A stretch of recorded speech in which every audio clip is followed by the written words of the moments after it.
میرے محترم بزرگوں، بھائیوں اور دوستوں، اللہ تبارک و تعالیٰ نے انسان کو اس دنیا میں اپنا بندہ بنا کر بھیجا ہے،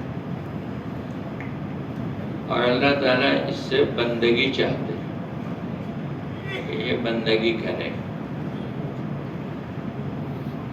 مسلمان کے لیے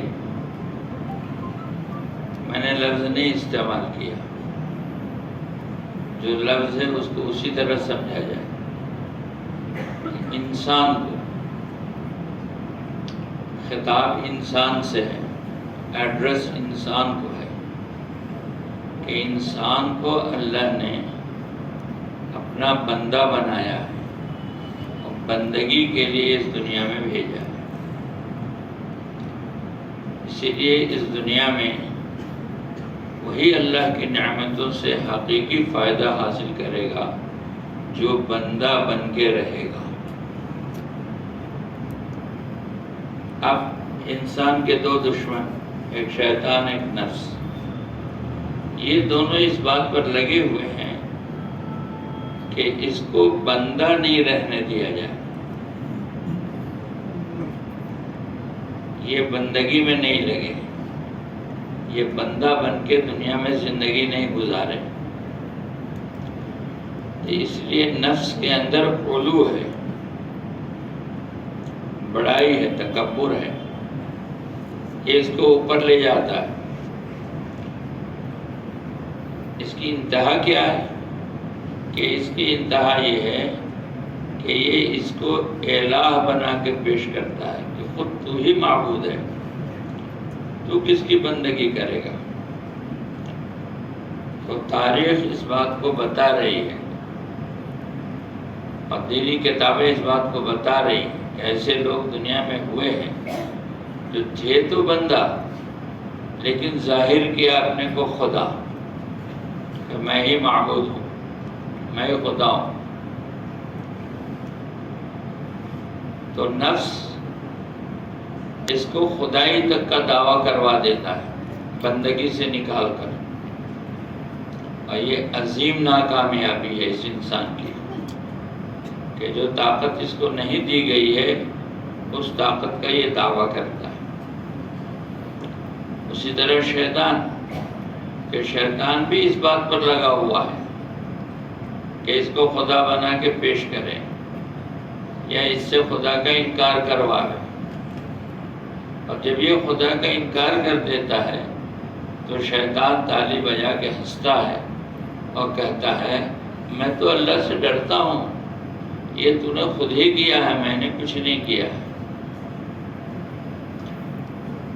تو یہ بنیادی بات ہے کہ ہر انسان اس دنیا میں بندہ بن کے زندگی گزارے، اب وہ چاہے کہیں رہتا ہو، سمندروں میں ہے، جنگلوں میں ہے، دریاؤں میں ہے، فضاؤں میں ہے، آسمانوں میں ہے، جہاں کہیں بھی ہے، اس ادراک اور احساس اور بصیرت کے ساتھ رہے کہ میں بندہ ہوں۔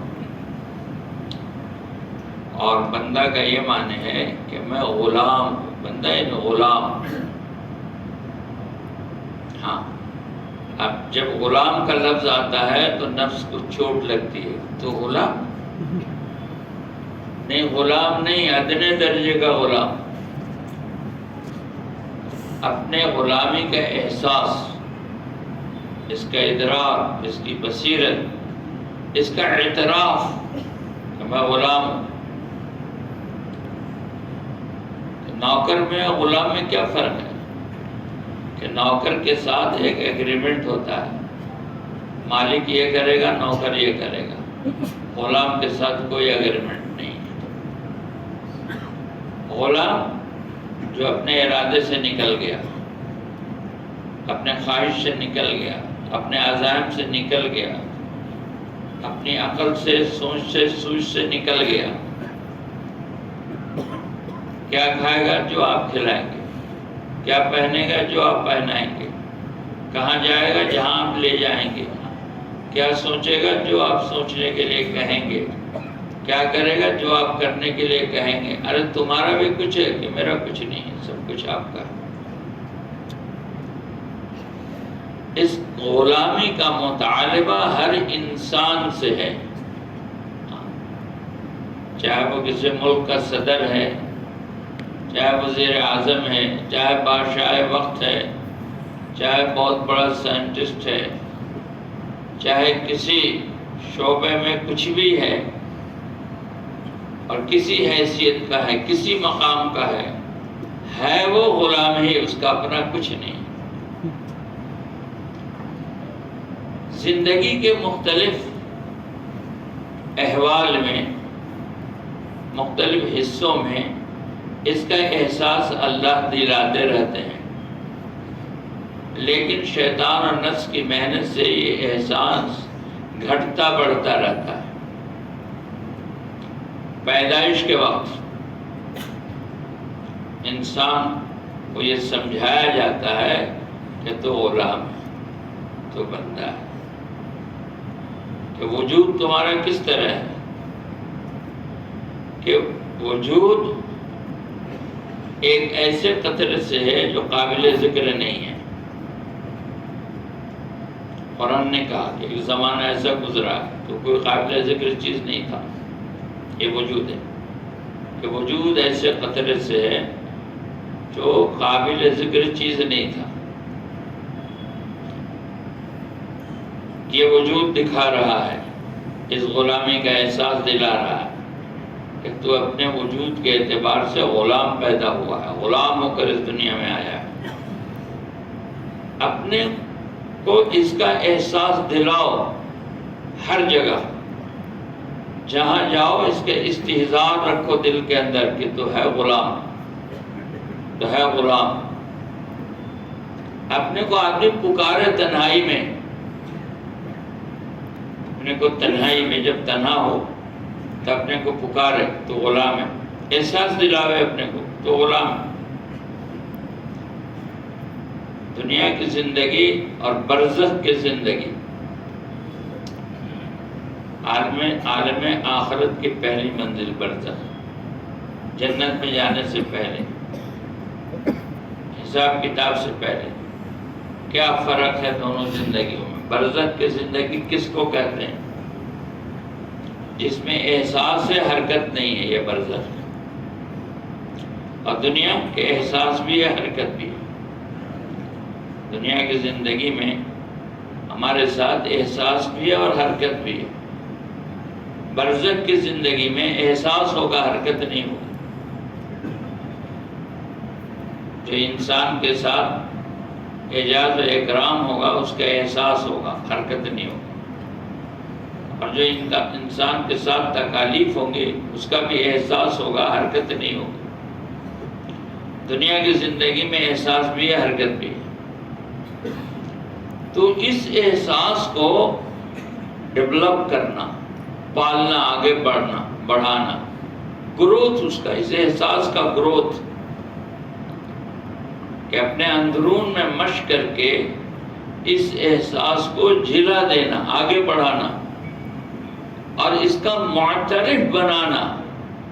اپنے دل دماغ کو، اپنے نفس کو معترف بنانا، ایکسیپٹنس، اعتراف کہ تو غلام ہے. اور غلام اس کو کہتے ہیں جس کا کوئی اپنا ارادہ نہیں ہوتا، کوئی اپنی خواہش نہیں ہوتی، کوئی اپنی سوچ نہیں ہوتی. جب بار بار اس کو ریپیٹ کیجئے گا تو دل پر چوٹ پڑے گی. شروع میں خراب لگے گا، میں غلام.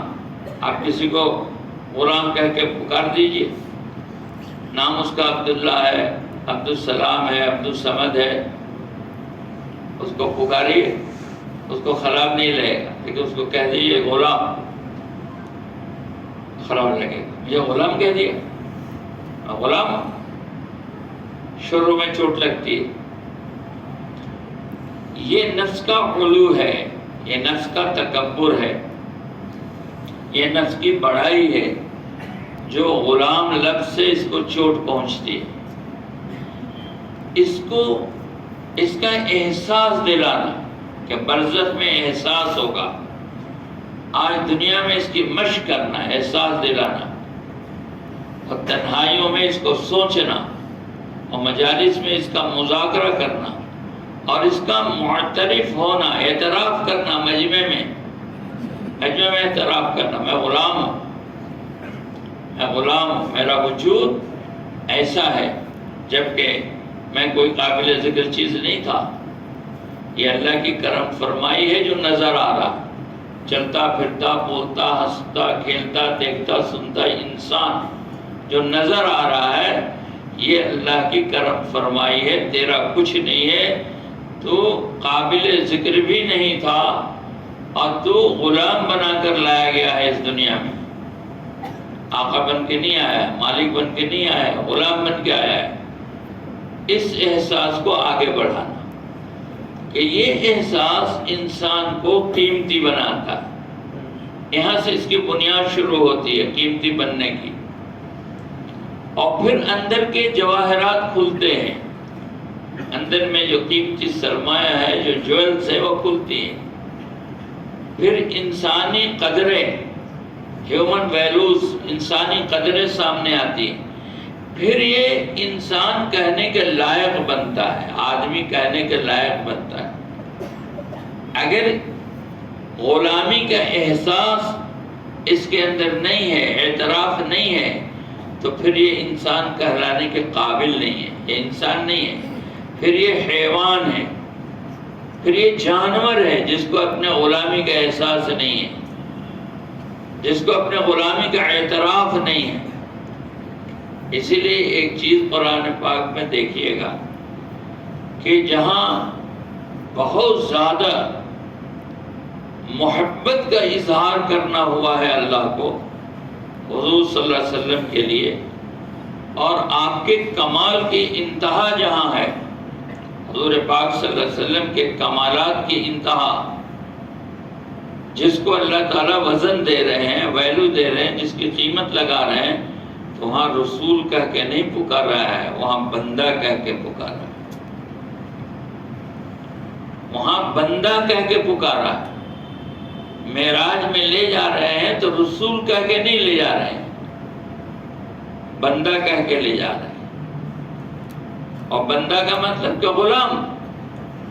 اور حضور پاک صلی اللہ علیہ وسلم یہ سمجھنے کی چیز ہے، بصیرت کی چیز ہے، کہ دنیا میں جتنے انسان آئے آدم علیہ السلام سے لے کر اب تک، اور اب قیامت تک جتنے انسان آئیں گے، ان تمام کی بندگی کو جمع کیا جائے تو ان سب میں سب سے ادنا درجے کی بندگی رسول اللہ صلی اللہ علیہ وسلم کی ہے۔ نہیں سمجھیں گے تو اعتراض پیدا ہوگا کہ ادنا درجے کی بندگی، ہاں وہ اعلیٰ اس لیے ہے کہ بندگی میں سب سے ادنا ہے، اعلیٰ اس لیے ہے کہ بندگی میں سب سے ادنا ہے۔ انہوں نے اپنے آپ کو اللہ کے سامنے اس طرح اپنے بندگی کا ثبوت پیش کیا کہ کائنات میں کسی کی بندگی آپ کے مقابلے میں نہیں، سب کی بندگیوں کو ایک جگہ جمع کر دیا جائے تو سب سے نچلی سطح کی بندگی آپ کی ہے، آپ نے ایسی غلامی پیش کی۔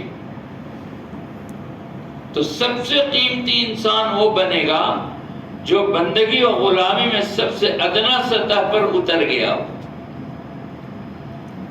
اس لیے سب سے قیمتی انسان دنیا میں کون ہے؟ سب سے قیمتی انسان دنیا میں وہ ہے جو عبدیت کے اس ادنا مقام پر ہو کہ اپنے کو غلام اور بندہ سمجھ رہا ہو۔ یہ انسان کی قیمت ہے، ہیومن ویلو ہے۔ یہ سب سے قیمتی انسان کون ہے؟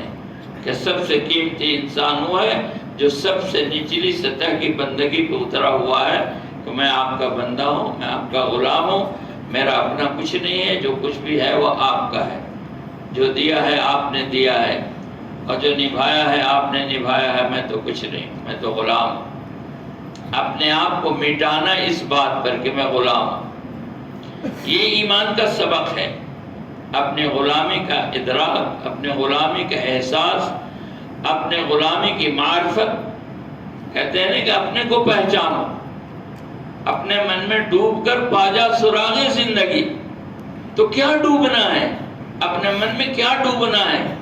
کہ اپنے من میں یہ ڈوبنا ہے کہ اپنے غلامی کا احساس اور ادراک اور اس کی معرفت اور اس پر عمل یہ اللہ کے سامنے پیش کرنا ہے کہ یا اللہ کائنات کا سب سے ادنا غلام میں ہوں آپ کے سامنے، میں غلام ہوں۔ اپنے غلامی کا احساس پیدا کرنا کہ انسان جب پیشوں میں چلتا ہے، شعبوں میں چلتا ہے، حلقوں میں چلتا ہے تو اس کی غلامی کا احساس اس سے کم ہوتا جاتا ہے، اور اپنے وجود کا احساس، اپنے علم کا احساس، اپنے فضل کا احساس، اپنے مال کا، عہدے کا، ڈگری کا، چیزوں کا، سامانوں کا، دنیا کی نعمتوں کا احساس اس کو غلامی سے نکال کر اس کو علو کی طرف لے جاتا ہے، بڑائی کی طرف لے جاتا ہے۔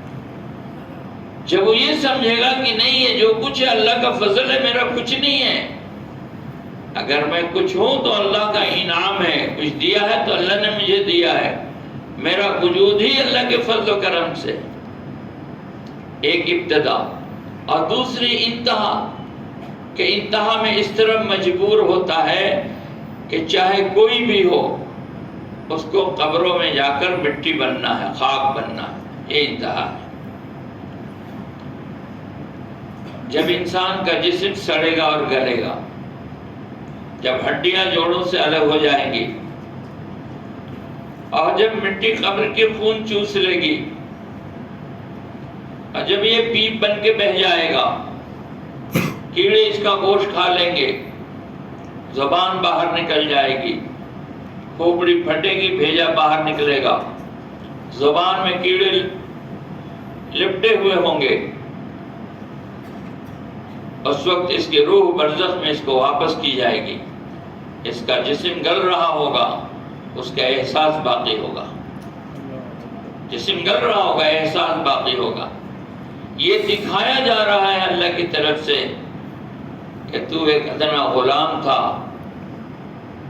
غلامی ہی میں تیری عزت تھی، غلامی ہی میں تیری رفعت تھی، غلامی میں تیری بلندی تھی، غلامی میں تیرا اعزاز و اکرام تھا، تیرا جو سب سے زیادہ قیمتی سرمایہ تھا وہ تیری غلامی تھی، جو سرفرازی کا تاج، اعزاز کا تاج، اکرام کا تاج جو تجھے پہنایا گیا یہ تیری غلامی تھی۔ یہ بیچ کے حالات ہیں جس میں غلامی کے احساس سے ہم نکلتے رہتے ہیں اور شیطان اور نفس ہم کو نکالتا رہتا ہے، ورنہ اپنی ابتدا کے اعتبار سے ہم ادنا درجے کے ہیں اور اپنے انتہا کے اعتبار سے بھی ادنا درجے کے ہیں۔ ان دونوں کے بیچ کی یہ شکل ہے جو اللہ کا انعام ہے، جو اللہ کا انعام، اس کا احساس، یہ احساس کسی بھی پروفیشن والے کو اپنے پروفیشن میں علو نہیں لانے دے گا، بڑائی نہیں لانے دے گا، تکبر نہیں لانے دے گا، بڑا بننے کے جذبہ کو ختم کرے گا۔ یہ اس میں آدمیت اور انسانیت، انسانی قدر اور انسانی ویلیوز پیدا کرے گا۔ تو ایک تو یہ بنیادی بات ہے پروفیشنلز کے لیے کہ وہ اس احساس کے ساتھ زندگی گزاریں کہ ہم اللہ کے بندے اور اللہ کے غلام ہیں، ہمارا اپنا کوئی ارادہ نہیں ہے، کوئی وجود نہیں ہے، کوئی ہمارا ہماری اپنی سوچ نہیں ہے، کوئی پلان نہیں ہے، بس سب کچھ وہ ہے جو اللہ کا ہے، ہم وہ کریں گے جو اللہ نے کرنے کے لیے کہا ہے۔ اس کے لیے ہمیں رسول اللہ صلی اللہ علیہ وسلم کی زندگی دی گئی ہے، اور ہمیں سنت اور شریعت دی گئی ہے، اور ہمیں دین دیا گیا ہے۔ دین قیامت تک نہیں بدلے گا، یہ اسٹیبلش فیکٹ ہے۔ ہاں، یہ ہم ذہنوں سے نکالیں، ذہنوں سے نکالیں۔ سکینہ اسی کو کہتے ہیں۔ سکینہ کیا چیز ہے؟ سکینہ کہ سکینہ یہ ہے کہ قرآن اور حدیث میں جو کچھ بھی ہے دل اس سے مطمئن ہو جائے، اس کو سکینہ کہتے ہیں، اس کو ہدایت کہتے ہیں، اس کو ہدایت کا نور کہتے ہیں۔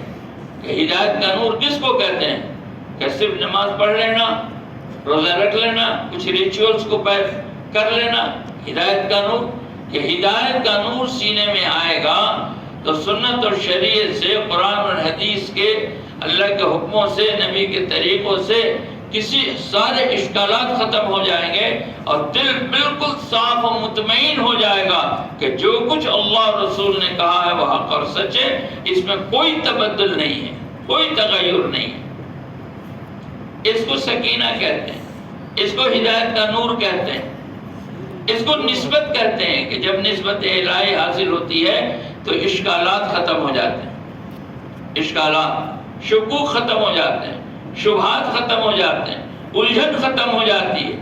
ہیں آج لوگ لاکھوں مل جائیں گے، ہزاروں مل جائیں گے جن کا شکوک اور شبہات اسلام پر ہے، قرآن پر ہے، حدیث پر ہے، سنت پر ہے، شریعت پر ہے، نبی کی زندگی پر ہے۔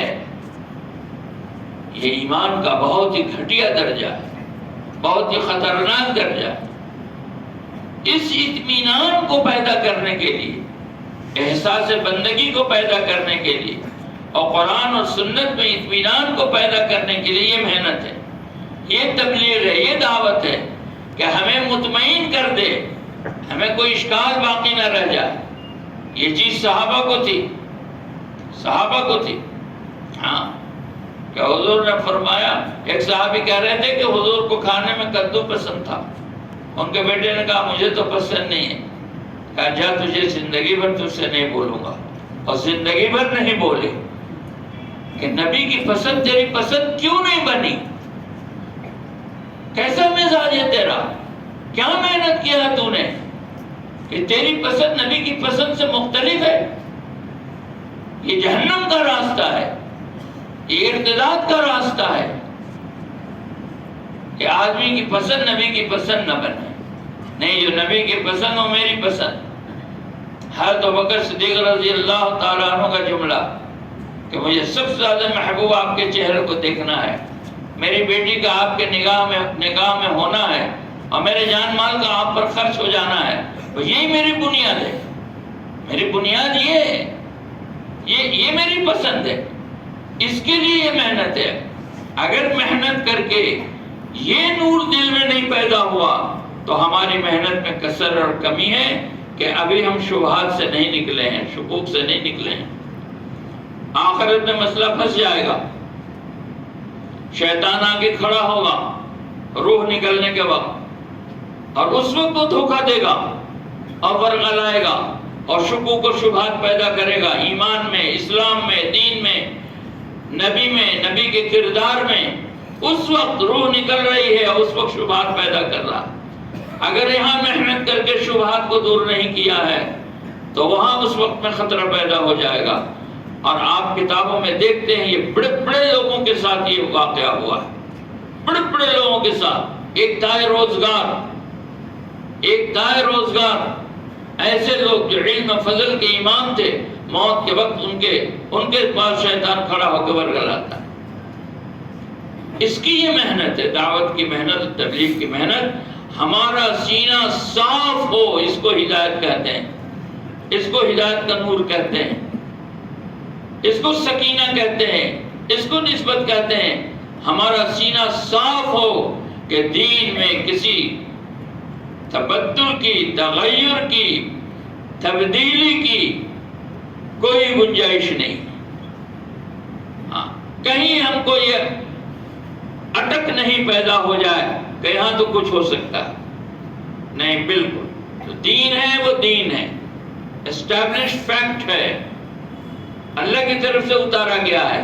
ہم نے اللہ کو اللہ ہی کب مانا اگر ہم نے اس کے حکموں میں شبہ پیدا کیا، اس کی آیتوں میں شبہ پیدا کیا، اس کی بات میں شبہ پیدا کیا، تو ہم نے اللہ کو پھر اللہ کدھر مانا؟ ہمارے سامنے اللہ کی تعریف کیا ہے کہ اللہ وہ ہے جو تمام عیوب سے پاک ہے، اور اللہ وہ ہے جو تمام صفات کا مالک ہے، اللہ وہ ہے جس کی ذات میں کوئی کمی نہیں آ سکتی، جس کے صفات میں کوئی کمی نہیں آ سکتی، تمام صفات کا منبع ہے، تمام صفات کا منبع اللہ سبحانہ و تعالی۔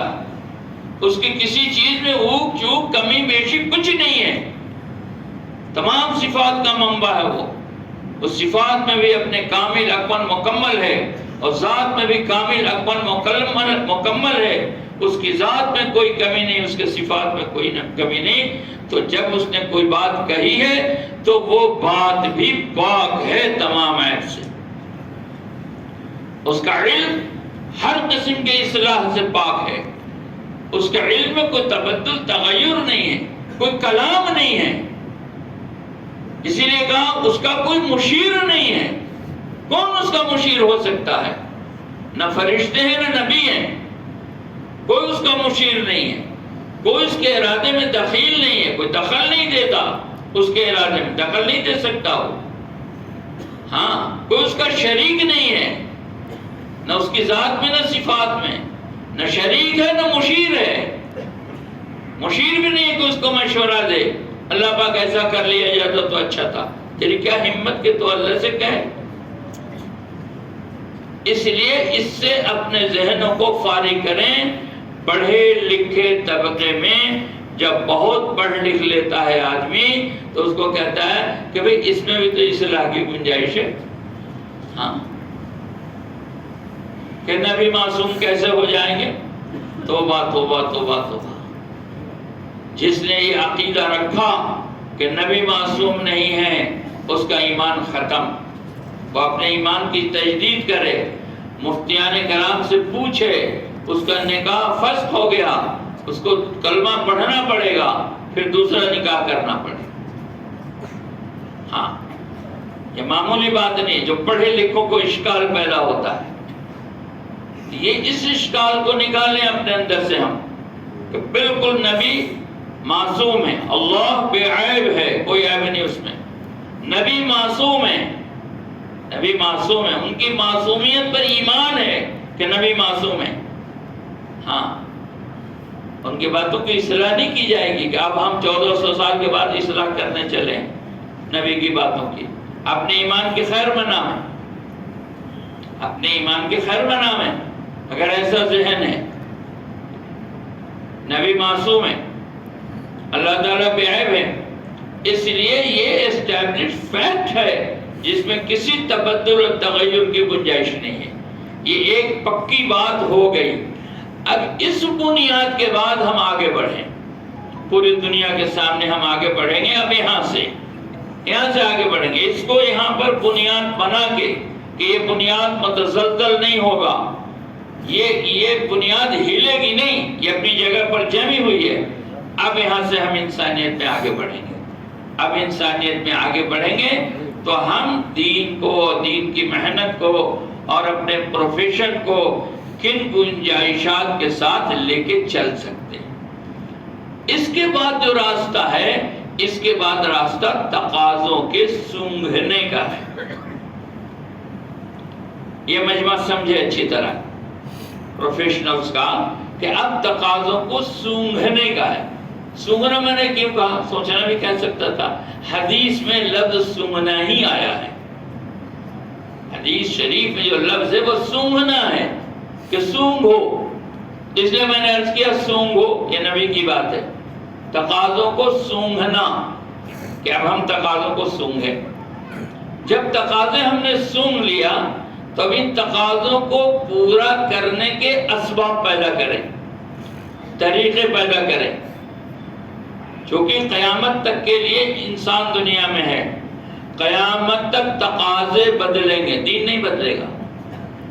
تقاضے بدلیں گے، دین نہیں بدلے. اس لیے پہلے اتنی بات میں نے عرض کی کہ یہ بات بالکل اتر جائے کہ اس میں کسی تبدل کی گنجائش نہیں. یہ سوچنا بھی حرام ہے کہ دین میں کوئی تبدیلی ہوگی. ایمان ختم ہوگا، یہ اپنی جگہ پر ہو گیا.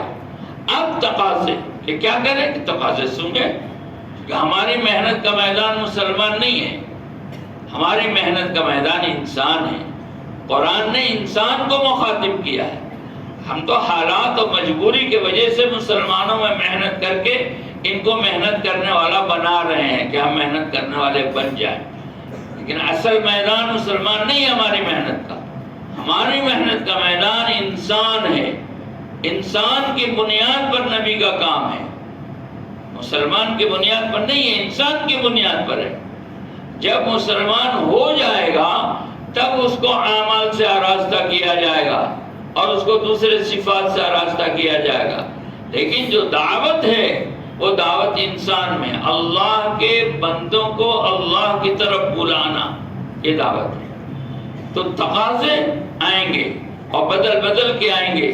اور جب سے دنیا میں انسان ہے، سیدنا آدم علیہ السلام سے لے کر اور آخری دن قیامت تک تقاضے بہت بدلیں گے اور بدلتے رہے ہیں. اور آج کل تو یہ احساس ہو رہا ہے کہ بہت تیزی سے بدل رہے ہیں. یہ صبح کچھ، شام کچھ، دن کچھ، رات کچھ، گھنٹے گھنٹے تقاضے بدل رہے ہیں۔ ان تقاضوں کو سونگھنا اور ان تقاضوں کو پورا کرنے کے لیے، ان تقاضوں کو پورا کرنے کے لیے یہ اسباب کو سوچنا کہ یہ تقاضے کن اسباب کے اختیار کرنے سے پورا ہوں گے۔ اب آگے کی بات یہ ہے کہ قرآن اور سنت جو اسٹیبلش فیکٹ ہے، اس کے اندر تلاش کرنا کہ یہ تقاضا کیسے پورا ہوگا، کہ تقاضا بھی پورا ہو اور شریعت بھی نہ ٹوٹے، قرآن حدیث بھی نہ ٹوٹے اور تقاضا بھی پورا ہو۔ قرآن اور حدیث میں صراحتاً جواب مل گیا تو کوئی بات نہیں ہے، اگر صراحتاً جواب نہ ملا تو یہاں پر اجتہاد کا راستہ کھلا ہوا ہے۔ لیکن اجتہاد کرے گا کون؟ کیا ہم پروفیشنلز کریں گے کہ نہیں؟ ہم نہیں کریں گے۔ اس کے لیے ہمارے ہاں علماء ہیں، ہمارے ہاں صلحاء ہیں، ہمارے ہاں بڑے بڑے مفتیان کرام ہیں، ہمارے ہاں بڑے بڑے لوگ ہیں جو دین کے جاننے والے، سمجھنے والے، اس کی بصیرت رکھنے والے، قرآن اور حدیث میں ڈوب کر اس سے موتی نکالنے والے، قرآن اور حدیث میں ڈوب کر اس سے موتی نکالنے والے، ایسے بصیرت والے لوگ پہلے بھی رہے ہیں، آج بھی ہیں اور قیامت تک رہیں گے۔ ان سے رجوع کر کے ہمارے ذمہ دار جو کام کو لے کے چلنے والے ہیں اور جن پر اللہ نے کام کو کھولا ہے، وہ ذمہ دار ایسے لوگوں سے مل کر بصیرت کی روشنی میں، قرآن اور حدیث کی روشنی میں، اس کے راستے سے اس کو جو کھولا گیا ہے، بصیرت کے ساتھ جو کھولا گیا ہے، اس کی جو تشریحات ہیں، اس کی جو گنجائشیں ہیں، اس کی جو وسعت ہے، اس وسعت میں ڈوب کر کے اس کا حل نکالنا کہ یہ تقاضا کیسے پورا ہوگا۔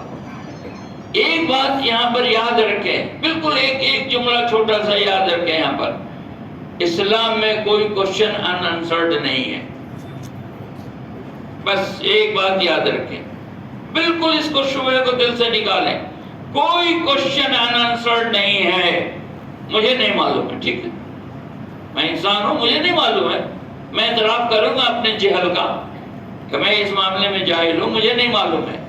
لیکن کیا اسلام میں کوئی کوشچن ان آنسرڈ ہے؟ لاجواب ہے کوئی سوال؟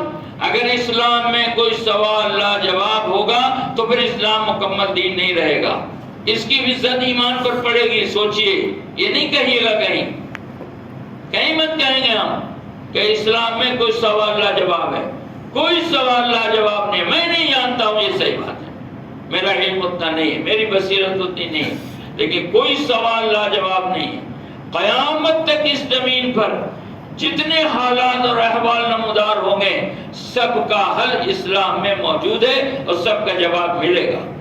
اور اس اللہ تعالیٰ ہر دور کے علماء و صلحاء پر اور ہر دور کے اکابر امت پر اور ہر دور کے محنت کرنے والے اور کوشش کرنے والے پر اس دور کے سوال کا جواب سجھاتے ہیں، پہلے سے سجھا کے نہیں رکھتے۔ ایک آدمی نے سوال پوچھا کہ بھئی میرا یہ مسئلہ، اگر یہ مسئلہ آئے تو کیا؟ کہا وہ آ گیا ہے؟ کہا آیا نہیں ہے، تو آئے گا تب پوچھنا۔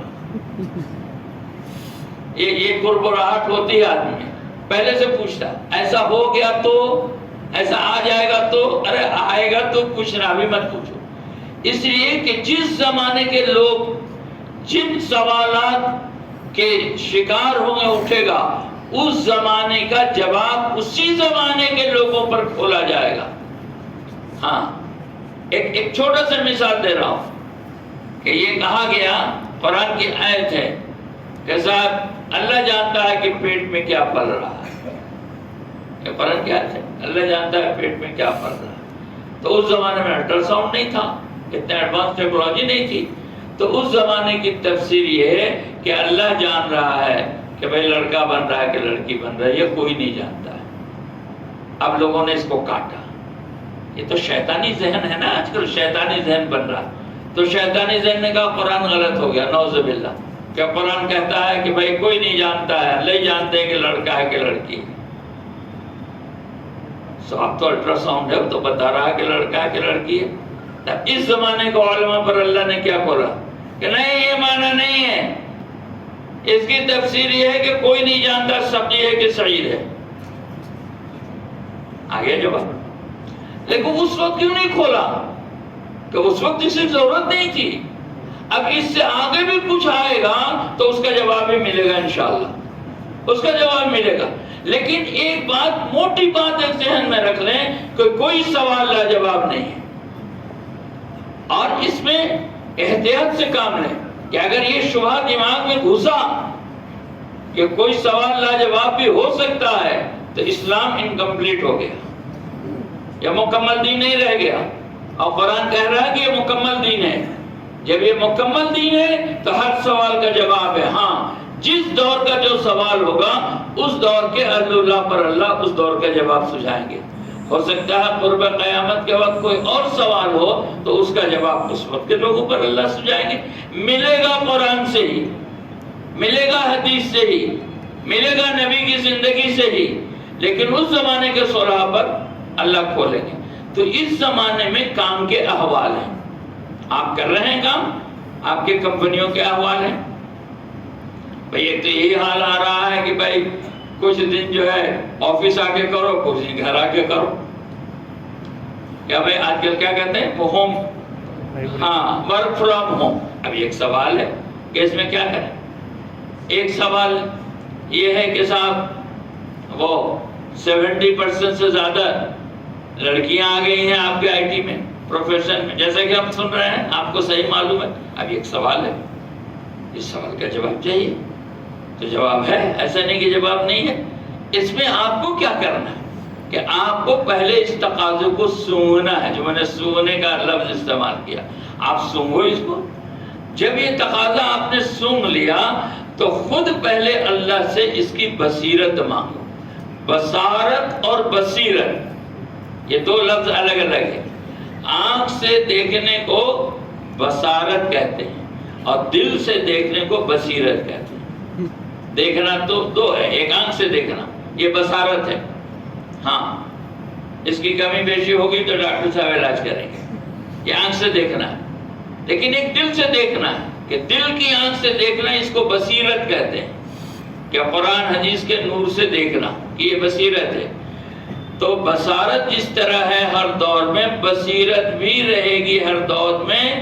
اور یہ یاد رکھیں کہ ہماری دعوت بالبصیرہ ہے.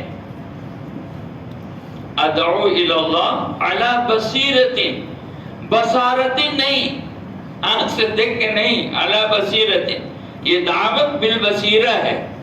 تو جب دعوت بالبصیرہ ہے تو یہ ہم کو ایک میدان کھلا دیا گیا کہ تقاضوں کو سوچو اور تقاضوں کے پورا کرنے کا ڈھنگ بھی سوچو. پورا تقاضا سوچا، بھئی نماز کے لیے کیسے جمع کریں، اب یہ تقاضا. اب سوچا اس کو کہ نماز کے لیے کیسے جمع کریں. اب اس پر بصیرت سوچ کہ بھئی سوچو، بھائی سوچو کیسے جمع کریں، بھئی ایسے جمع کریں، ایسے جمع کریں، ایسے جمع کریں. اب کسی کی بصیرت سوچ بڑھی، اب بڑھتے بڑھتے بڑھتے بڑھتے اس کی بصیرت اتنی بڑھی کہ اللہ کو پیار آ گیا تو اللہ نے اس پر کھولا کہ دیکھو ایسے جمع کرو. ایک فرشتہ پوچھ رہا ہے اور دوسرا فرشتہ اس کا جواب بتا رہا ہے، اور اس آدمی کو خواب میں ہی یاد ہو گیا کیسے جمع کرنا. تو جب ہم تقاضے سوچیں گے، سوچیں گے اور ان تقاضوں کو پورا کرنے کے راستے ڈھونڈیں گے جس کو بصیرت کہتے ہیں، تو اللہ ہم کو سجھائیں گے. سجھائیں گے. کس پر سجھائیں گے یہ کہا نہیں جا سکتا، کسی پر بھی. ایک بہت نئے سے نئے ساتھی پر اللہ کھول دیں گے. ہو سکتا ہے کہ ابھی 3 ہی دن اس کا لگا ہے، یا ہو سکتا ہے ابھی لگا ہی نہیں ہے، کام سے ابھی جڑا نہیں ہے، لیکن اس کو فکر ہو گئی. تو نئے سے نئے، اسی لیے نئے سے نئے کی قدر کرنی چاہیے. نا قدر کسی کے نہیں کرنا چاہیے. اللہ کے بندے سب ہیں، کس بندے سے اللہ کیا کام لے گا اللہ جانتا ہے، ہم نہیں جانتے. تو نئے سے نئے آدمی پر اللہ کھول دیتے. اب اللہ کھولے تو آپ اس کو لکھ لو کہ بھائی اس تقاضے کو پورا کرنے کے لیے میرے پاس مجھے جو سمجھ میں بات آئی وہ یہ ہے، 1 نمبر 2 نمبر 3 نمبر 4 نمبر لکھ لیا. اب اپنے شہر کے مشورے میں ذمہ داروں کے سامنے رکھا کہ یہ تقاضا ہے اور یہ ہم نے اس کا حل سوچا. اب ذمہ دار اس کو دیکھیں گے کہ یہ حل کتنا قرآن حدیث کی روشنی میں ہے اور کتنا مناسب ہے، حال اور احوال کے اعتبار سے کتنا مناسب ہے، اس کے کرنے کی گنجائش ہے یا نہیں گنجائش ہے، اب یہ بڑے سوچیں گے، زور سمجھیں گے تو علماء صلاح سے مشورہ کریں گے، ان سے معلوم کریں گے، اگر وہ بات سنت اور شریعت کی روشنی میں ہوگی تو پھر اس کو ساتھ کریں گے کہ ہاں ایسے کر دو، ایسا کر دو۔ تو یہ احوال سوچنا اس طبقے کا کام ہے۔ یہ 2000 کا مجمع جو پروفیشنل کا جمع ہو رہا ہے تو اتنے ہی ہے کیا، لاکھوں میں ہیں، یہاں تو گنجائش نہیں ہے سب آ جائے تو ہیں تو لاکھوں میں، اتنا یہاں موجود ہے۔ ان کا کام یہ ہے کہ اس میں سے چن کے چھانٹ کے اللہ نے بھیجا ہے، اللہ کا انتخاب ہے یہ، اللہ نے ہمیں چنا ہے، چھانٹا ہے اور بھیجا ہے۔ جس طرح سے نبوت جی وہ محنت پر نہیں ہے، انتخاب پر ہے، نبوت محنت پر نہیں ہے، نبوت انتخاب ہے، یہ فرق ہے۔ ولایت محنت سے ہے، آدمی عالم حافظ بن سکتا ہے محنت سے، نبی نہیں بن سکتا ہے محنت سے۔ تو نبوت انتخاب ہے، اللہ نے منتخب کیا۔ اسی طرح سے دین کی محنت کرنے والی جماعت کو بھی اللہ منتخب کرتے ہیں، وَاجْتَبَاكُمْ، ہم نے تم کو منتخب کیا ہے، وَاجْتَبَاكُمْ، یہ منتخب شدہ مجمع ہے جس کو اللہ نے چنا ہے اس کام کے لیے، چنا ہے۔ وَلْتَكُمْ مِنْكُمْ أُمَّةٌ يَدْعُونَ إِلَى الْخَيْرِ، کہ یہ کہاں سے نکلیں گے؟ کہ یہ مسلمانوں میں سے ہی نکلیں گے، انسانوں میں سے نکل کر مسلمان اور مسلمانوں میں سے نکل کر دین کی محنت کرنے والے، یہ منتخب جماعت ہے جس کو اللہ چنتا ہے۔ تو اللہ نے چنا ہے، اللہ کا شکر ہے۔ بہت تھے، لاکھوں تھے، اور لاکھوں میں سے ہم کو چنا۔ پہلی بات تو یہ کہ ہم شکر گزار ہوں کہ اللہ نے نبوت والے کام کے لیے ہم کو چنا۔ اب کوئی نبی نہیں آئے گا، یہ امت نبی کے کام کی مزاج ہے، یہ کرے گی کام، یہ چنی گئی ہے، تو ہم چنے گئے، تو جو چنا گیا ہے اسی پر اللہ کھولیں گے بھی، جو چنا گیا ہے اسی پر کھولیں گے۔ ہاں، اسی لیے ساتھیوں پر اللہ کھولتے ہیں، آپ پر کھولتے ہیں، سب پر کھولتے ہیں، اللہ کھولیں گے، جو فکر مند ہو جائے گا کھولیں گے۔ اب اس کو بڑوں کے سامنے رکھنا، تقاضے بھی رکھنا، اس کا حل بھی رکھنا کہ یہ تقاضے ہیں، یہ اس کا حل ہے۔ اب اس حل کے اعتبار سے راستہ بنے گا تو یہ بات بالکل یاد رکھیں کہ ایسا بالکل نہیں ہوگا کہ تقاضا ہو اور حل نہیں ہو، یہ نہیں ہوگا، یہ ناممکن ہے، امپاسبل ہے۔ تقاضا اور حل نہ ہو، تقاضا ہو اور حل نہ ہو تو اللہ کے بندے ہدایت سے محروم ہو جائیں گے، اور اللہ اپنے بندوں کو ہدایت سے محروم نہیں کرے گا، اس لیے تقاضا بھی دے گا، وہی سجھائے گا تقاضے اور وہی اس کا حل بھی دے گا۔ یہ 70% بچیاں اگر آ گئی ہیں میدان میں، یہ ایک تقاضا ہے اور بڑا تقاضا ہے۔ یہ کہنا ارے ہم کیا کر رہے ہیں، چھوڑو جاؤ، جو سمجھے وہ سمجھے، وہ جو جانے وہ جانے، ہر آدمی کی اپنی جنت اپنی جہنم، یہ داعی کا مزاج ہی نہیں، یہ دعوت کا مزاج نہیں ہے۔ نبی اکیلے آتے ہیں، فکر انسانیت کے لے کے آتے ہیں، نبی اکیلے آتے ہیں، فکر پوری انسانیت کے لے کر آتے ہیں۔ ہاں، فکر محدود نہیں ہوتی ہے۔ اور ایک بات اور، نبی سے زیادہ کوئی پر امید نہیں ہوتا، نبی سے زیادہ کوئی پر امید نہیں ہوتا۔ یہ مجمع نبی کی دعوت لیے ہوئی ہے، اس کو بھی مایوس نہیں ہونا ہے۔ مایوسی کفر ہے، مایوس نہیں ہونا ہے۔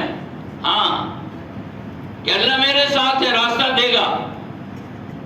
کہاں کہہ رہے ہیں؟ غار کے اندر، کہ اللہ میرے ساتھ ہے، راستہ دے گا، اللہ ہمارے ساتھ ہے، راستہ دے گا۔ دو ہی ہیں، لیکن پر امید کیا۔ حضرت ابوبکر صدیق رضی اللہ عنہ کو پر امید کیا کہ نبی پر امید ہوتے ہیں، نبی کے ہاں مایوسی نہیں ہے۔ اکیلے ہیں اور کفر کا ٹھاٹے مارتا ہوا سمندر ہے، نبی اکیلے اور کفر کا ٹھاٹے مارتا ہوا سمندر ہے، مایوس نہیں ہے، امید افزا ہے کہ نہیں کام ہوگا، لوگ آئیں گے، اسی میں سے نکل کے آئیں گے۔ چنانچہ اسی میں سے نکل کے آئے، تمام نبیوں کی محنت پر لوگ نکل کے آئے۔ اکثریت میں یہ آپ کو ملے گا، ہو سکتا ہے کہ کوئی نبی اکیلے ہی کھڑا ہو، کوئی نہیں آیا ہو، لیکن ایسا زیادہ نہیں ہے، ایک کا دکا ہی ہوگا۔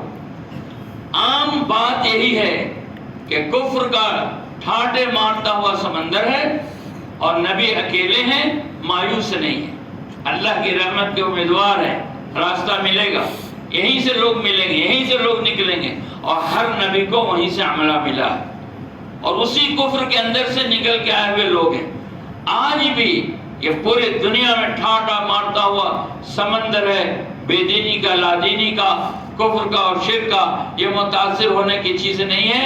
ہدایت دینے والے اللہ ہے، قلوب اللہ کے دو انگلیوں کے بیچ میں، ہدایت اس کی مٹھی میں۔ میرے ذمہ ہدایت کیا ہوتا تو ہم فکر مند ہوتے کہ میں کیا کروں، اتنا بڑا سمندر ہے کفر اور شرک کا، اور ہدایت دینا میرے ذمہ کر دیا ہے، کس کو دوں کس کو نہیں تو میں کیا کروں۔ اس لیے ہمارے ذمہ رکھا ہی نہیں ہے، میرے لیے کوئی فکر کی چیز نہیں ہے، اللہ نے اپنے ذمہ رکھا ہے، ہدایت میرے ہاتھ میں ہے۔ ہدایت تقسیم کرنے کے لیے تم کو نہیں بھیجا ہوں، ہدایت کی محنت کے لیے بھیجا ہوں۔ تم مایوس مت ہو، کرنا مجھے ہے، کام شروع کرو۔ اس لیے یہ بات میں نے عرض کیا کہ بالکل ناممکن ہے کہ تقاضا ہو اور اس کا حل نہ ہو، بالکل امپاسبل ہے، یہ ہو ہی نہیں سکتا۔ تقاضا ہے، اس کا حل نہیں ہے، تو گویا وہ طبقہ محروم ہو گیا ہدایت سے، اور اللہ کسی کو ہدایت سے محروم نہیں کرتے۔ قیامت میں کوئی یہ نہیں کہہ سکتا کہ اللہ تعالیٰ آپ نے مجھے ہدایت سے محروم کر دیا، نہیں، اللہ کسی کو ہدایت سے محروم نہیں کرتے۔ ہدایت کے اسباب ہر زمانے میں مہیا کرنا اللہ کا کام ہے، ہمارا کام نہیں ہے۔ ہدایت کے اسباب مہیا کرنا ہر زمانے میں اللہ کا کام ہے، ہمارے ذمہ ہے سوچنا، تقاضا سوچنا اور تقاضے کا حل سوچنا، کہ تقاضا بھی ہم سوچیں گے، جس پر اللہ تقاضے کھولتے ہیں اسی پر اللہ حل بھی کھولتے ہیں، جس پر اللہ تقاضے کھولتے ہیں اسی پر اللہ اس کا حل کھولتے ہیں۔ جب تقاضے ہم سنیں گے تو ہم پر اللہ تقاضے کھولیں گے، اور جب تقاضے کھولیں گے تو پھر اللہ حل بھی کھولیں گے، حل بھی کھولیں گے۔ اور جب وہ حل آ جائے اور مل جائے، ہمارے بڑوں کی طرف سے حل مل جائے، اب اس کو کرنا شروع کریں۔ اب یہاں یہ کہنا کہ صاحب یہ تو ہمارے اصول میں نہیں ہے، یہ تو ایسا ہم نے کبھی سنا نہیں ہے، یہ نئی چیز لگ رہی ہے۔ ارے بھائی، میں نے تو مثال آپ کو دے دیا کہ جس زمانے میں جو سوال تھا اس زمانے میں وہ جواب دیا گیا، کہ بھائی اندر میں بیٹا ہے کہ بیٹی ہے، کہہ دیا بھائی کچھ کوئی نہیں جانتا، اللہ جانتے۔ اس زمانے میں وہ سوال تھا، وہ جواب تھا۔ اب یہ سوال ہے کہ بیٹا بیٹی معلوم ہو گیا تو یہ بات قرآن تو نعوذ باللہ غلط ہو گیا کہ صاحب اندر میں کیا پڑھ رہا، تو آج کا جواب یہ ہے کہ سقی ہے کہ سعید ہے۔ اسی طرح اس کو نہیں کہا جائے گا کہ میرے اصول میں نہیں ہے، اس کو نہیں کہا جائے گا میرے اصول میں نہیں، یہ تو دعوت کے اصول میں نہیں، اس کو یہ نہیں کہا جائے گا۔ یہ تو کہا جائے گا تقاضے کا حل قرآن اور حدیث سے سوچنا، تقاضے کا حل قرآن اور حدیث سے نکالنا، ان تقاضوں کا حل نکالا گیا۔ اب ایک تقاضا ہے سامنے آیا ہے تو اس تقاضے کا حل نکالا گیا، اور یہ دروازہ قیامت تک کھلا رہے گا، اس کو بصیرت کہتے ہیں۔ وہی آیت ہوگی، وہی حدیث کا ٹکڑا ہوگا، لیکن اسی سے چیزیں کھلتی چلی جائیں گی ہر زمانے کے اعتبار سے۔ کوٹ کیا جائے گا اسی آیت کو، کوٹ کیا جائے گا اسی حدیث شریف کو، اور اس سے راستے کھلتے چلے جائیں گے ہر زمانے کے اعتبار سے، کہ اس زمانے میں یہ ہے، اس زمانے میں یہ ہے، اس زمانے میں یہ ہے۔ ہوائی جہاز کی سواریاں نہیں تھی، اب ہو گئی ہیں۔ سمپل بات کہی گئی ہے، قرآن کہہ رہا ہے کہ بہت ساری سواریاں ہوں گی۔ کچھ بتا دیا اس زمانے کے اعتبار سے، اونٹ بتا دیا، گھوڑا بتا دیا، گدھا بتا دیا، ایروپلین تو نہیں بتایا۔ اب ایروپلین آ گیا، اب ایروپلین آ گیا تو اب اس میں اس کے لیے ڈیریویٹیوز کہ صاحب اس کا دین کیا ہوگا، اس میں نماز کیسے ہوگی، اس میں روزہ کیسے ہوگا، 16 گھنٹہ 18 گھنٹہ کی فلائٹ ہے، اور صاحب نیچے غروب ہو گیا ہے، اوپر سورج نظر آ رہا ہے، تو افطار ہوگا کہ نہیں ہوگا؟ تو کیا کہیں گے؟ انسرڈ، اسلام میں اس کا کوئی جواب نہیں۔ نہیں، اسلام میں جواب ہے، مکمل دین ہے، جواب ہے، اور جواب دیا ہے فقہا نے۔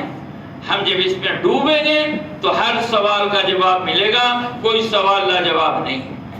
اس لیے یہ دو سوالات اس وقت پروفیشنل کے لیے بہت اہم ہیں۔ پہلا سوال یہ کہ ہم اپنے پروفیشن کو اپنے دین اور دین کی محنت کے ساتھ بیلنس کر کے کیسے چلے؟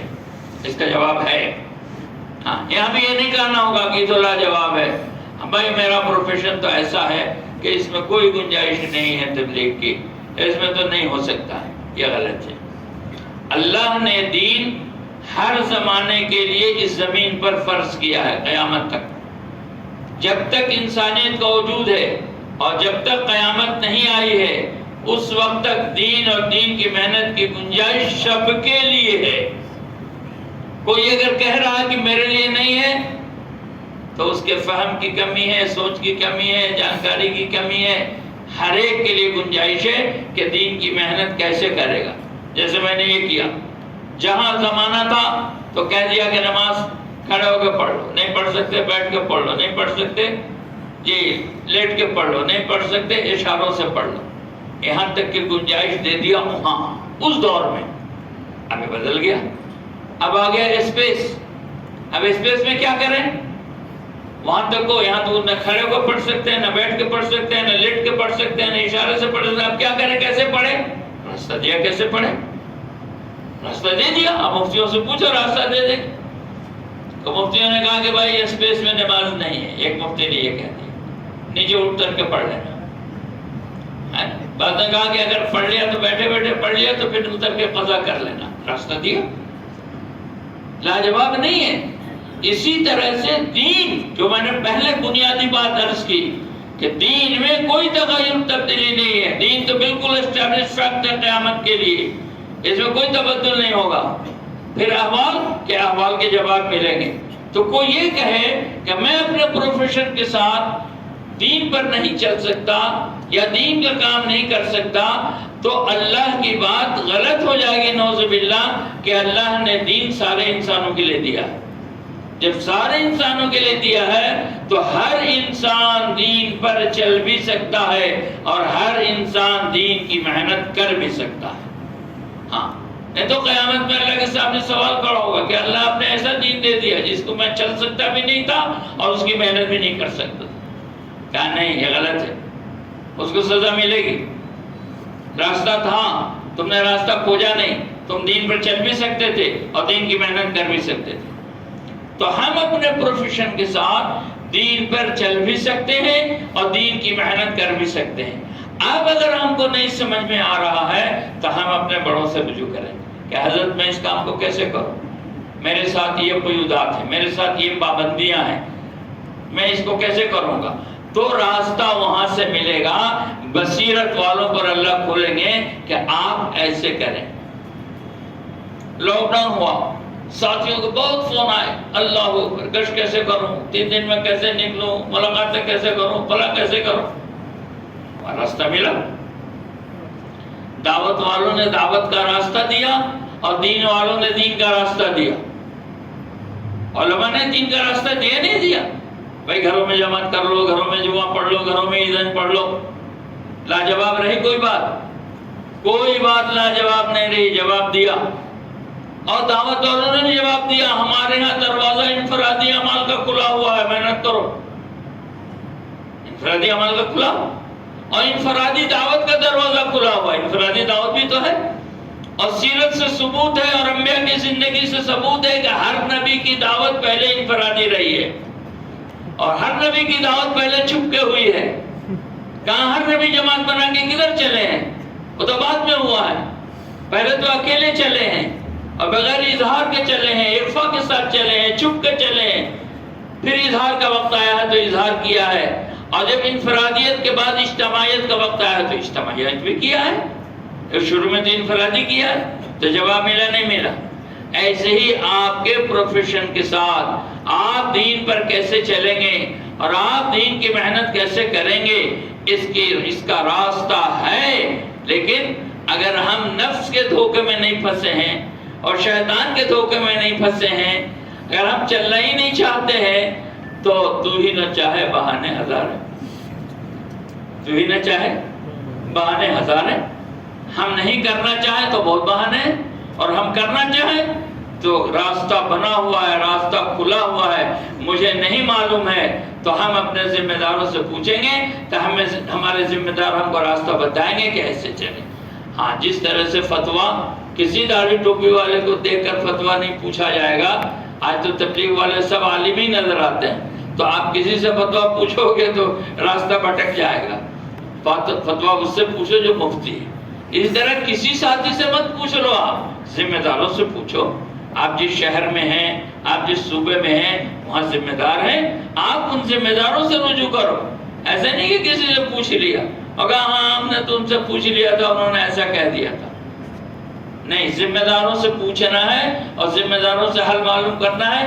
ذمہ دار بتائیں گے کہ ہم کیسے لے کے چلیں گے اپنے پروفیشن کے ساتھ، دین کو اور دین کی محنت کو کیسے لے کے چلیں گے۔ اجمالی بات یہ عرض کر دیا کہ ہر سوال کا جواب ہے، آپ کو راستہ بالکل ملے گا۔ اللہ ایسا کبھی نہیں کریں گے کہ دین میں ایسی سختی پیدا کر دیں گے یا دین کی محنت میں ایسی سختی پیدا کر دیں گے کہ اللہ کے بندے نہ کر سکیں۔ اللہ نے آسان بنایا ہے، راستہ اللہ نے ایسا دیا کہ سب کر سکتے ہیں، سب کر سکتے ہیں۔ اسی طرح سے دوسری بات کہ یہ بچیوں کا کام، مستورات کا کام، کہ ایک سوال پیدا ہو گیا، ایک سوال آیا نا بھائی، کھڑا ہوا سوال آیا کہ بچیوں کے مدرسے، اس کا حل نکلا، ان کو کتنا پڑھایا جائے، کیسے پڑھایا جائے، اس کا حل نکلا، جی نمازوں کا حل نکلا اور چیزوں کا حل نکلا۔ بعضوں نے سوال کیا اپنے پیشے کے لیے، اپنے کام کے لیے، اپنی مجبوریاں، اپنے آزار، اپنے گھریلو تقاضے بتائے، اس کا علماء نے حل بتایا، تو اس کا بھی حل ملے گا، ایسا نہیں کہ نہیں ملے گا، لیکن پہلے آپ کو اس تقاضے کو سننا پڑے گا۔ دوسرے نمبر پر اس تقاضے کا حل خود آپ کو ڈھونڈنا پڑے گا پہلے، اور وہ تمام حل آپ کے سامنے آ گیا، وہ سب حل لا کے اپنے بڑوں کے سامنے رکھو۔ ہو سکتا ہے اسی حل میں سے کوئی حل وہ قبول کر لیں، اور ہو سکتا ہے کوئی نئی چیز آپ کو بتائیں کہ نہیں آپ ایسا کرو۔ اور جب وہ حل مل جائے تو پھر یہ مت کہنا کہ یہ تو ایک نئی چیز آ گئی تبلیغ میں، یہ پہلے کہاں تھی؟ بھائی نیا سوال تو نیا جواب۔ قرآن حدیث کے خلاف ہو تو آپ بولو کہ یہ قرآن حدیث کے خلاف ہے، نہیں وہ جواب قرآن حدیث کے موافق ہوگا۔ اور قیامت تک سوالات بدلتے رہیں گے، حالات بدلتے رہیں گے، احوال بدلتے رہیں گے، تقاضے بدلتے رہیں گے، اور قیامت تک اس کا حل قرآن اور حدیث میں ملتا رہے گا۔ یہ اتنی جامع چیز ہے کہ اس کا حل ملتا رہے گا۔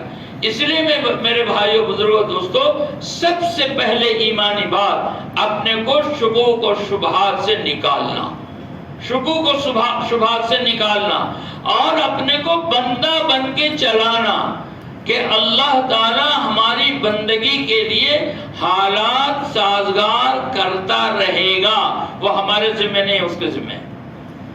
اپنے بندوں کے لیے حالات سازگار کرتے رہنا یہ ہمارے ذمہ نہیں ہے، راستہ بنا کے دینا یہ اللہ کے ذمہ ہے، چلنا ہمارے ذمہ ہے، راستہ بنانا ہمارے ذمہ نہیں، راستہ بنا کے اللہ دے گا، چلنا ہمارے ذمہ، ہم چلیں گے۔ اس لیے میرے بھائیوں، بزرگوں، دوستو، پہلے جو میں نے عرض کیا بندگی، تو بندہ بن کے چلنے کی نیت کریں۔ بندہ بن کے چلیں گے تو تمام صفات سے اور تمام جویل سے اور تمام جواہرات سے اور تمام خوبیوں اور کمالات سے نوازے جائیں گے۔ بندگی کا کمال یہ ہے کہ تخلقوا باخلاق اللہ۔ جب ہم بندہ بن جائیں گے تو وہ اپنی خوبیاں منتقل کریں گے، پہلے نہیں کریں گے۔ ہاں، ہم بندہ نہیں بنے اور ہم کہیں گے خوبیاں منتقل کرو تو نہیں کریں گے۔ تخلقوا باخلاق اللہ میں یہی ہے، خوبیاں منتقل کرنا۔ تو اللہ خوبیاں کس میں منتقل کریں گے؟ جو اپنا دل کھول دے گا بندہ بن کے، یا اللہ میں بھکاری ہوں، میں آ گیا، میں تو بندہ ہوں، میں بھکاری ہوں، میں آ گیا ہوں، اب آپ دے دیجئے۔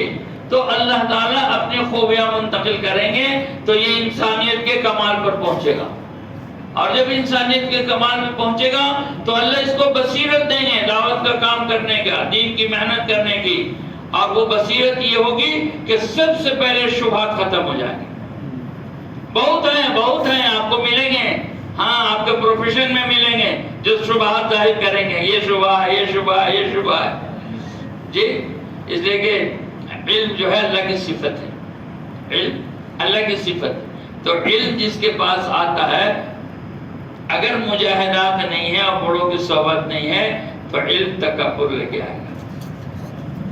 اللہ کی صفت ہے علم. ہاں تو جب اللہ کی صفت ہے تو علم آئے گا تو تکبر لے کے آئے گا. تو وہ کنٹرول کیسے ہوگا؟ کہ وہ کنٹرول ہوگا مجاہدے سے، تواضع سے، بڑوں کی صحبت سے وہ کنٹرول ہوگا. اس سے کنٹرول ہوتا ہے. علم قابو میں آتا ہے مجاہدے سے. علم کا جو خناس ہے وہ قابو میں آتا ہے مجاہدے سے.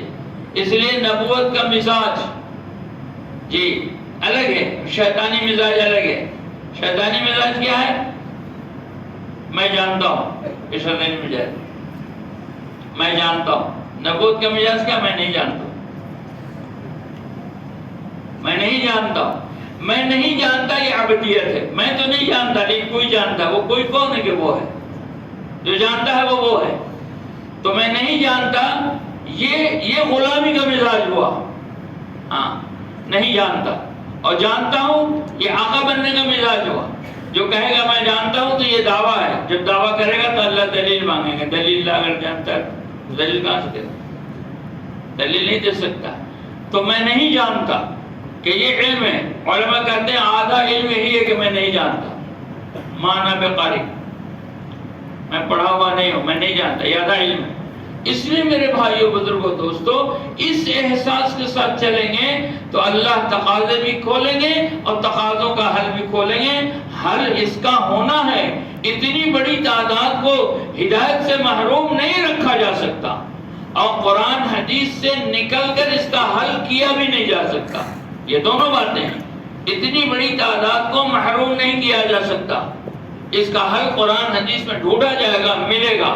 ہمارے بڑے بتائیں گے کہ ان میں کیسے کام کرنا، اور جس طرح سے کام کرنے کے لیے ہمارے بڑے بتائیں اس طرح سے اس تقاضے کو پورا کیا جائے گا. اور اپنے پروفیشن کے ساتھ اپنے اس شعبے کو، دین کی محنت کو کیسے لے کے چلے، یہ بھی ایک تقاضا ہے. اور اس تقاضے کا بھی حل اللہ تعالیٰ ہمارے بڑوں پہ کھولیں گے. آپ اس کا حل خود بتاؤ پہلے بڑوں کو کہ ہم دین کی محنت کیسے کریں، ہم دین کا کام کیسے کریں، زندگی میں کیسے دین لاویں. جب آپ وہ باتیں رکھو گے اس میں سے حل نکل کے سامنے آئے گا انشاءاللہ. کریں گے وہاں انشاءاللہ. اللہ تعالیٰ مجھے بھی قبول فرمائے، آپ کو بھی قبول فرمائے. ظہر کے پہلے کی مجلس میں تشکیلیں ہوئی ہیں.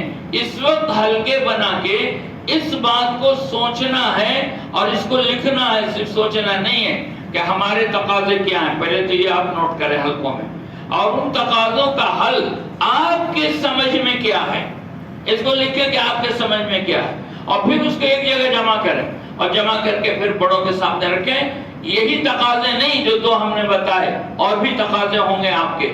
ان تقاضوں کو سوچئے، ان تقاضوں کو رکھیے تو انشاءاللہ تعالی دیکھیے سامنے میدان بہت بڑا ہے. محدود سوچ سے کام نہیں ہوگا. پوری انسانیت محنت کا میدان ہے. پوری انسانیت کے اعتبار سے سوچیں گے. ابھی تو ہم آپس میں سیکھ رہے ہیں اور کر رہے ہیں، لیکن یہ میدان نہیں ہے، میدان انسانیت ہے. اس لیے قرآن نے انسانیت کو خطاب کیا ہے.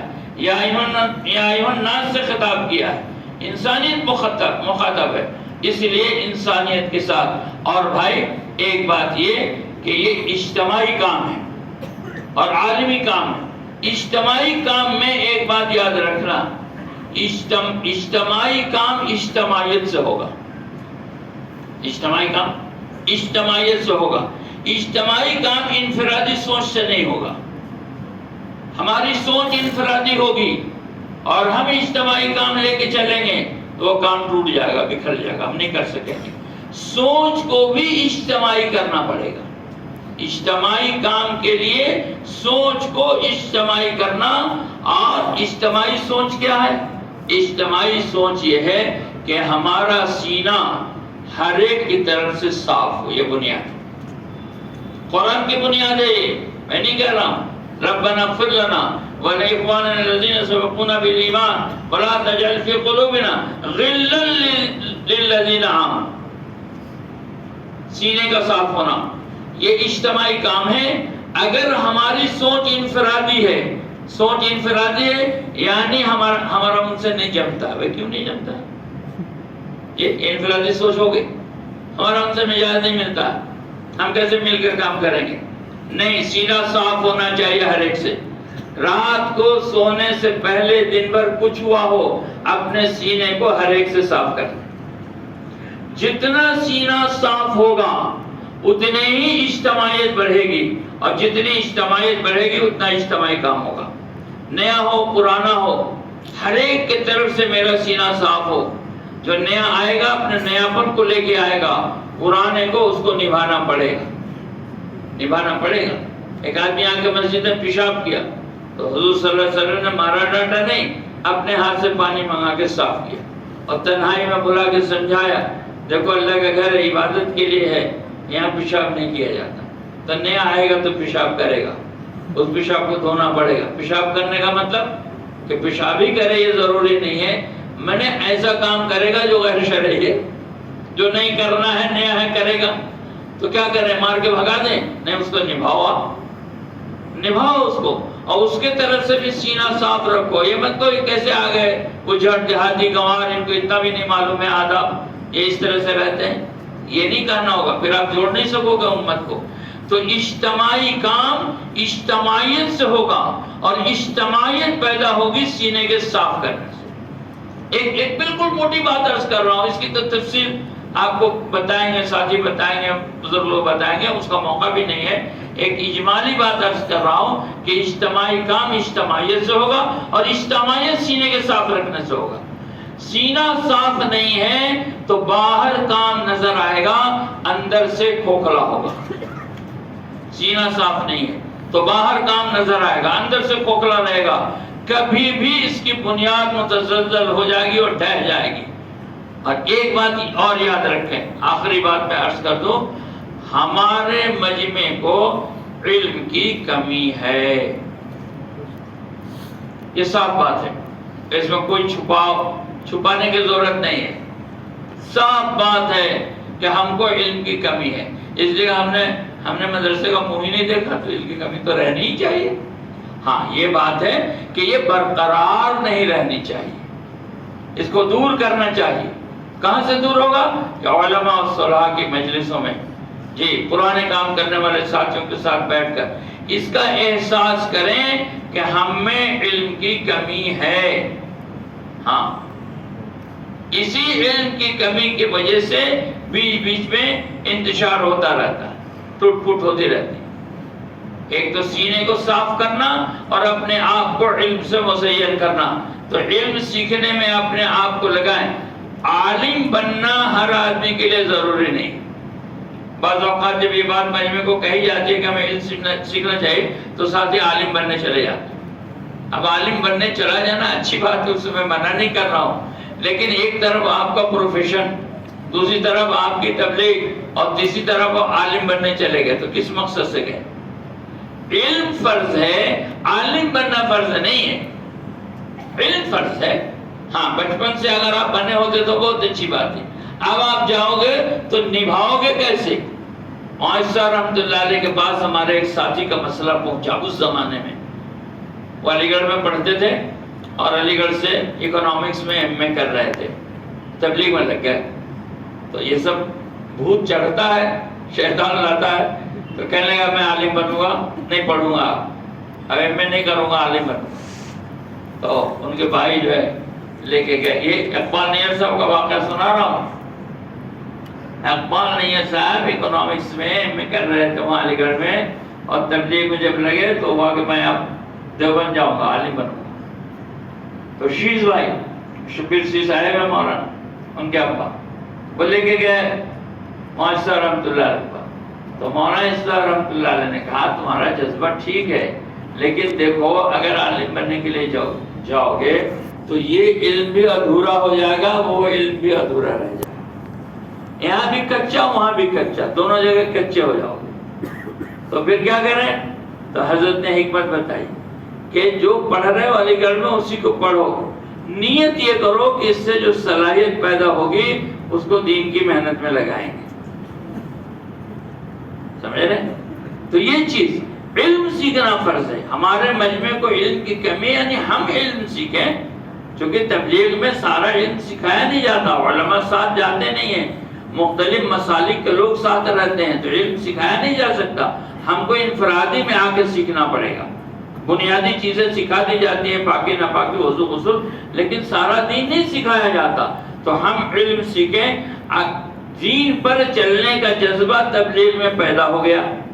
سمجھیے اس حکمت کو، دین پر چلنے کا جذبہ یہ تبلیغ میں پیدا ہو گیا. اور یہ پرکھ نہیں ہے کہ کیا دین ہے اور کیا دین نہیں ہے، اور کسی نے ٹکٹکی بجا کے لا دیا کہ یہ دین ہے تمہارے لیے، بس ہم اسی کی طرف لگ گئے. موسیٰ علیہ السلام کی امت بچڑا پوجنے لگی اسی ٹکٹکی پر. کہ دین پہ چلنے کا جذبہ تو پیدا ہو گیا، اور دین جو ہے معلوم نہیں تھا کیا ہے، تو جس نے کہہ دیا یہ دین ہے، جذبہ تو تھا ہی، اسی کو پکڑ لیا. یہ نہیں، اس کی تحقیق کریں علماء سے کہ یہ دین ہے کہ نہیں. چلنے سے پہلے تحقیق کریں کہ یہ دین ہے کہ نہیں، کرنے سے پہلے تحقیق کریں کہ یہ دین ہے کہ نہیں. جب علماء مہر لگا دیں، ذمہ دار ساتھی مہر لگا دیں، جاننے والے مہر لگا دیں، فَاسْأَلُوا أَهْلَ الذِّكْرِ إِن كُنتُمْ لَا تَعْلَمُونَ، پوچھ لیا کرو جاننے والوں سے اگر تم نہیں جانتے. جب مہر لگا دیا کہ ہاں یہ ٹھیک ہے، بس اب کرو. لیکن ایسا نہیں کہ کوئی کہہ دیا چل دی، جی بندر والا آتا اور ٹکٹکی بجاتا آدمی چل دیتا. تو ایسا کریں گے تو علم کی کمی رہ جائے گی. اس لیے میرے بھائیوں بزرگوں دوستو، اللہ تعالی ہم کو اور آپ کو قبول فرمائے اور ہمارے آپ کے لیے آسان فرمائے. یہ دو باتیں میں نے عرض کی، ایک تو پوچھ کے چلنا، اور اجتماعی کام اجتماعیت سے ہوگی، اور اجتماعیت دلوں کے صفائی سے پیدا ہوتی ہے. یہ دو کام کرنے کے کریں گے انشاءاللہ. اور ہم لوگ بیٹھ جائیں، ہلکے لگا لیں، اور یہ ساتھی بتائیں گے کیا کرنا ہے. بتاؤ بھائی. ہاں بھائی ماشاءاللہ بہت تفصیلی بات ہمارے سامنے آئی کہ سب سے پہلے تو ہمیں بندہ بن کر کے اپنی زندگی گزارنا ہے. ہم سب نیت کریں انشاءاللہ.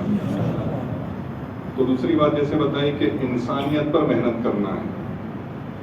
تو انسانیت میں جیسے آخری بات بتائی کہ مرحوم اقبال نیر صاحب کے بارے میں کہ وہ تو ماشاءاللہ نیت یہ کروائی کہ اب اس سے جو صلاحیت پیدا ہوگی اس سے اپنی دین کی محنت کریں گے.